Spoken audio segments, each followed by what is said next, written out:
เอาสวัสดีพี่น้องมื้อนี้เป็นภาพบรรยากาศตอนเช้าที่บ้านห้วยกองเมืองปากซองแขวงจำปาสักเฮาเนาะมื้อนี้ข้าพเจ้าได้พาลูกสาวมาตลาดก็มาเก็บภาพเล็กๆน้อยๆให้พี่น้องได้คอยเห็นไปนำกันเนาะฝนตกแต่2มื้อได้พี่น้องเป็นน้ำอัน ล้นขั้วจมอย่างหุ้นแห้งว่าซะพี่น้องเด้อให้พี่น้องคอยเห็นภาพบรรยากาศไปนำกันมากับนางพุทธดีพุทธดีแนมมาให้พี่น้องเบิ่งแหน่แล้วก็เป็นภาพบรรยากาศนางพุทธดีมาตลาดแล้วก็มาข้ามขั้วจมอ่าเด้อเจ้าท่าพ่ออยู่นี่เด้อพ่อสิไปถ่ายภาพให้พี่น้องเห็นจักหน่อยน้ำแห้งพี่น้องช่วงนี้น้ำแห้งหลายว่าซะฝนตก2-3มื้อเด้พี่น้องอยู่บ้านห้วยกองเมืองปากซองแขวงจำปาสักเนาะอันนี้คือน้ำเป็นภาพบรรยากาศน้ำล้นครัวจมพี่น้องน้ำแห้งอีหลีน้ำหลายว่าซะข้าพเจ้าสิได้เก็บภาพทางเทิงให้พี่ให้น้องเบิ่งเนาะพี่น้องเนาะอันนี้คือภาพทางเทิงเด้อพี่น้องเด้อภาพบรรยากาศทางเทิง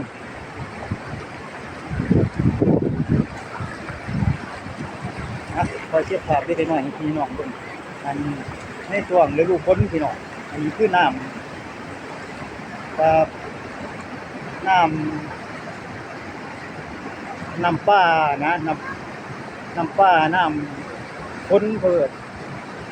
แต่ว่าน้ำแห้งอีหลีพี่น้องน้ำมหาศาลอีหลีข้าพเจ้าถ่าย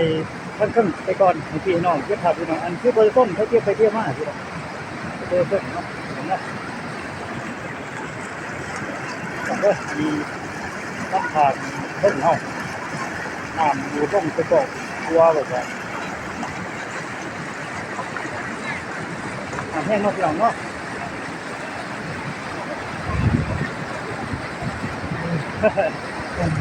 ใช่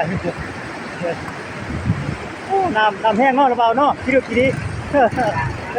อพี่น้องเด้อพี่น้องไว้เห็นไปต้องกัน อันนี้เป็นภาพบรรยากาศต้นเช้าพี่น้องต้นเช้าข้าพเจ้าเลยพาลูกสาวมาตลาดก็เลยเห็นภาพบรรยากาศที่สวยงามไปแบบหนึ่งเนาะพี่น้องเนาะน้ำล้นก็น้ำล้นก็จมเฮา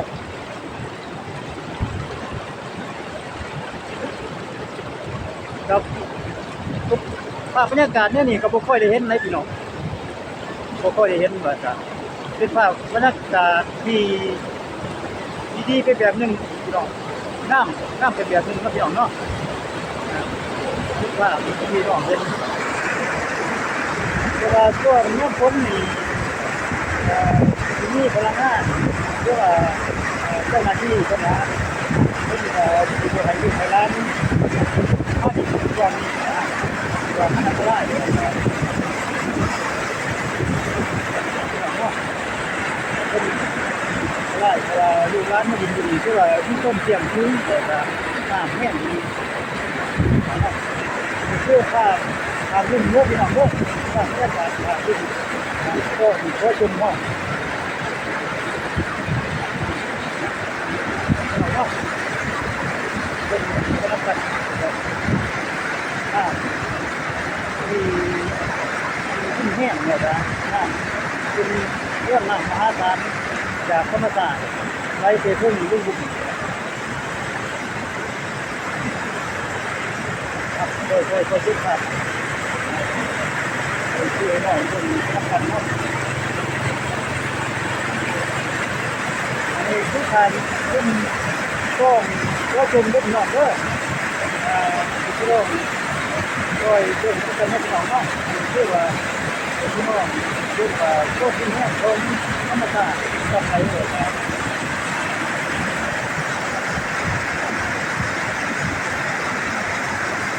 ดูการเพิ่มกับแรงเลือดเพิ่มเลือดเพิ่ม บ้านโคโซเฮาเนี่ยมันก็เนาะทุกครอบครัวก็สิมีที่หาอาหารเราเปิดเนี่ยนะเพื่อให้ที่รับน้องเอามาครอบครัวที่นั่นเรื่องโอ้ยังไงมันก็มีธรรมชาติต่างๆเนาะก็เป็นคนครับไปดิไปใช้เลยนี่สิเมื่อวานบ่โอ้ใช่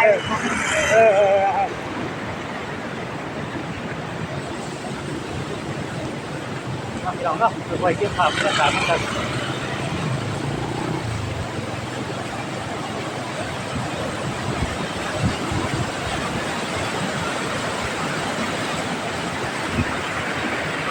น้ำอันนี้เนี่ยว่าน้ำบกแน่เลยพี่น้องช่วงตอนว่านนี่นะตอน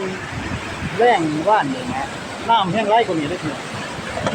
น้ำไรนี่ช่วงนี้น้ำมันจะลดลงไว้หนึ่งแต่ว่าน้ำก็บ่จะค่อยแห้งปานใดแต่ว่าเบื้องภาพจริงๆแล้วครับก็สมควรเติบแต่ว่า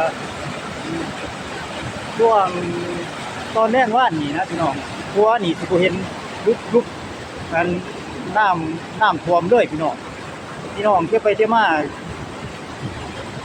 ถามโคบ่ไรถ้าให้น้ำพวกคนพี่น้องจะถามได้แต่ว่าช่วงเวลานี้น้ำจะลดลงหลายเติบเพิ่นจะจังพี่น้องสามารถเที่ยวไปเที่ยวมาได้เนาะพี่น้องเนาะครับกลับไปหาน้ำพุทรีก่อนสิยืนถ่ายอยู่ทางนั้นกลับไปหาน้ำพุทรีได้พุทรีไปตลาดบ่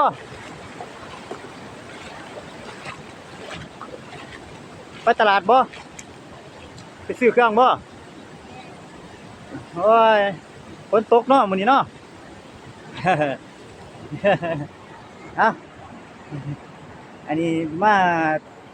ซื้อเครื่องกับนางพุทธดีตอนเช้าก็เลยมาเก็บภาพเล็กน้อยๆให้พี่น้องเห็นใส่ชุดก็พอเพียงเท่านี้เนาะพี่น้องเนาะเก็บภาพเล็กน้อยฝากพี่ฝากน้องในช่วงย่ำบรรยากาศตอนเช้าขอขอบใจเด้อพี่น้องพี่น้องผู้ใดติดตามคลิปของผู้อ่อนวินิวงศ์ก็ขอบใจหลายเด้อพี่น้องเด้อจบเพียงเท่านี้เนาะพี่น้องเนาะขอบใจหลาย